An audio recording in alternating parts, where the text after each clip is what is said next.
ஒருமித்த கருத்தோடு இருக்கணும்.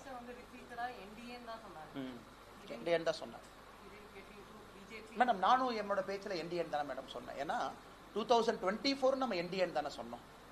ஏன்னா 2024 என்டிஏ இருந்துச்சு இல்லைங்க. 2024 லோக்சபா என்டிஏ இருந்துச்சு. 2026 என்டிஏ இருக்க போகுது. இப்போ நீங்கள் கேட்குற கேள்வி என்டிஏல யார் இருப்பாங்க, அதான் உங்களுடைய கேள்வி. என்டிஏல யார் இருப்பாங்க? நேரம் காலம் வரும்போது நம்ம பேசுவோம்.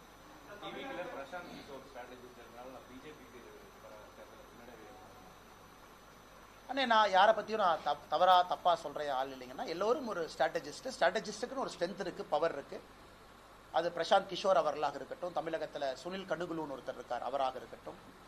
இவங்க எல்லாருமே நான் எப்பவுமே வெளியிருந்து பார்க்கக்கூடிய ஆளுமைகள். நிறைய அவங்களுக்கு அரசியல் தெரியும். நான் சும்மா போகிற போக்கில் அப்படியே தேரை வாரி அரைக்க விரும்பலை, தெரியும். அதே நேரத்தில் எந்த அளவுக்கு தெரியும் அது எனக்கு தெரியாது. ஏன்னா நாம களத்தில் இருக்கோம், கூட இருக்கோம், கீழே இருக்கோம், சுற்றிக்கிட்டு இருக்கோம். நமக்கு எந்த அளவுக்கு தெரியும், அவர்களுக்கு எந்த அளவுக்கு தெரியும். ஒரு டீம் போட்டு வேலை பார்க்குறீங்க. இந்தியாவில் இருக்கக்கூடிய எல்லா பசங்களையும் ரெக்ரூட் பண்ணி தமிழ்நாட்டில் வேலை பாருன்னு டீம் வச்சிருக்காங்க. ஸோ அந்த பசங்களுக்கு எந்த அளவுக்கு தெரியும் எனக்கு தெரியாது. அதனால யாரையும் நான் குறைச்சி மதிப்பிடல. அதே நேரத்தில் களத்தில் இருக்கக்கூடிய ஒரு தொண்டனையும் தலைவனையும் குறைச்சி மதிப்பிடாதீங்கிறத நான் ஸ்ட்ராட்டஜிஸ்ட்டை சொல்கிறேன்.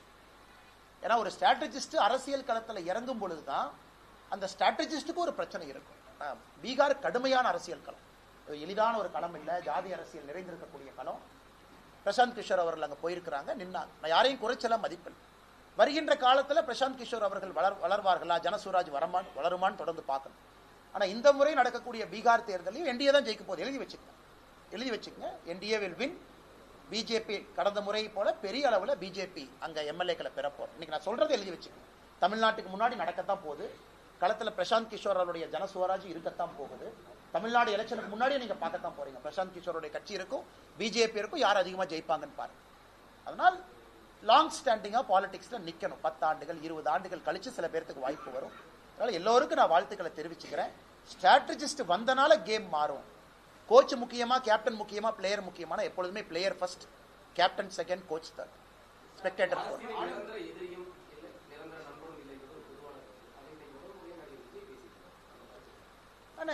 நிரந்தர எதிரியும் நிரந்தர நண்பனும் இல்லை அப்படின்னு ஒரு பக்கம் சொன்னாலும் கூட, ஒரு கட்சி கொள்கை அடிப்படையில் இருக்கக்கூடிய பாரதிய ஜனதா கட்சிக்கு எதிரி இருக்கிறாங்க. அதில் எந்த மாற்று கருத்தும் இல்லை.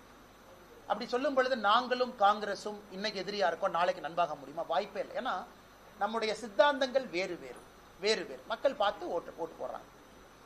அதே போல நாங்களும் பல கட்சிகளும் ஒன்றாக இருக்க முடியுமா? இருக்க முடியாது. சில இடத்துல காம்ப்ரமைஸ் பண்ணி ஒரு நாட்டினுடைய நலனுக்காக அது நடந்திருக்கு. 99 2004 என்டிஏ ஆட்சி, அடல் பிகாரி வாஜ்பாய் ஆட்சி நடந்திருக்கு இல்லைன்னு நான் சொல்லல.